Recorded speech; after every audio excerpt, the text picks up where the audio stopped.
మా చంద్ర ఆయనే ఉన్నాడు. మా చంద్ర మీద కూడా ఎమ్మెల్యే చంద్ర మీద కూడా ఇల్లీగల్ కేసులు సోషల్ మీడియా నీ మీద కేసు ఏం చంద్ర? రాష్ట్రంలో ప్యాకాట జరుగుతూ ఉందని చెప్పి ఆయన నియోజకవర్గం ఉదాహరణగా చూపిస్తూ ఆయన నియోజకవర్గంలో ఉన్న ప్యాకాట క్లబ్బులు ఇక్కడ జరుగుతూ ఉన్నాయని చెప్పి ఆయన పోస్టు పెట్టినందుకు ఆయన మీద కేసు.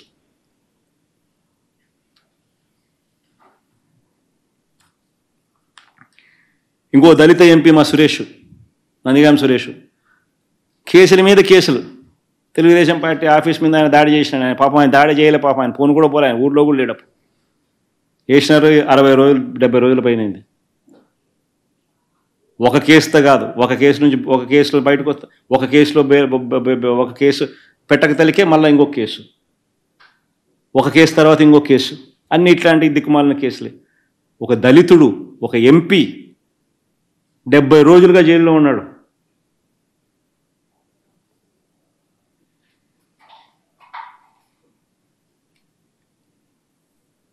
ఇంకొక దళిత ఎమ్మెల్యే చంద్ర, ఇంకో దళిత ఎమ్మెల్యే తనకు నియోజకవర్గంలో ప్యాకాట జరుగుతూ ఉంది, పలానా చోట జరుగుతూ ఉందని చెప్పినందుకు కేసు. ఇంకొక దళిత ఎమ్మెల్యే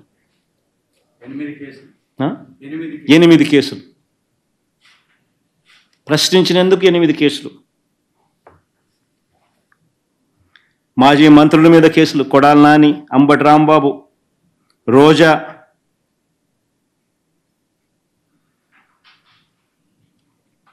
నిజంగా అసలు రాష్ట్రంలో ఈ మాదిరిగా ఒక తప్పుడు సాంప్రదాయానికి నాంది పలుకుతా ఉన్నాడు చంద్రబాబు నాయుడు. ఒకవైపున కేసులు, ఒకవైపున ఎవడైనా మాట్లాడితే అన్యాయంగా వాళ్ళ మీద దూషించడం, మరోవైపున దుష్ప్రచారాలు. వీళ్ళే దగ్గరుండి చంద్రబాబు నాయుడు స్వయాన టాపిక్ డైవర్షన్ చేయడంలో ఎంత స్పెషలిస్టు, తప్పుడు ప్రచారాలు చేయడంలో ఎంత స్పెషలిస్టు, అబద్ధాలు చెప్పడంలో ఎంత స్పెషలిస్టు, మోసాలు చేయడంలో ఎంత స్పెషలిస్టు చంద్రబాబు నాయుడు గురించి మనం అందరికీ తెలుసు. క్యారెక్టర్ అసాసినేట్, ప్రత్యర్థిని అటువైపున ఉన్న వ్యక్తి క్యారెక్టర్ అసాసినేట్ చేయడంలో ఏ రకమైన ప్రసిద్ధి చెందినాడో చంద్రబాబు నాయుడు గురించి మనం అందరం చూసినాం.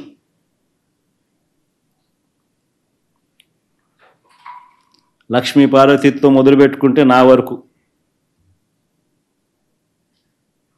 క్యారెక్టర్ అసాసినేట్ చేయడం కానీ, డైవర్షన్ పాలిటిక్స్లో తిరుపతి లడ్డు దగ్గర నుంచి మొదలు పెడితే ఎన్నికలకు ముందు ల్యాండ్ రిఫార్మ్స్ యాక్ట్ మీద,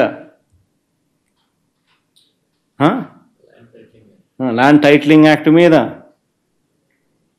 ఎలక్ట్రిసిటీ మీద, కరెంటు మీద, రోడ్ల మీద, తిరుపతి లడ్ల మీద,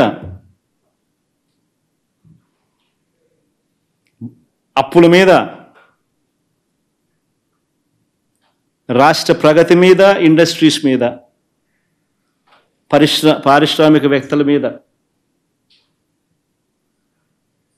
ఇవన్నీ గాక తల్లి చెల్లి అంటూ నా కుటుంబాన్ని ఎక్కడ పడితే అక్కడ ఇదే చంద్రబాబు మాట్లాడుతూ ఉన్నాడు. ఆశ్చర్యం నిజంగా అడుగుతా ఉన్నా, ఇదే మంచి చంద్రబాబు. నేను సూటిగా చంద్రబాబు నేను అడుగుతా ఉన్నా, అయ్యా నీకు కుటుంబాలు ఉన్నాయి, నాకు మా కుటుంబంలో విభేదాలు ఉండొచ్చు, కానీ నువ్వు పెట్టే పోస్టులు కానీ, నువ్వు చేసే క్రూరమైన రాజకీయాలు కానీ ఎవడు చేయడు, ఒక్క నీలాంటి దుర్మార్గుడు అయితే తప్ప. ఇదే చంద్రబాబు నాయుడు అడుగుతాను నేను.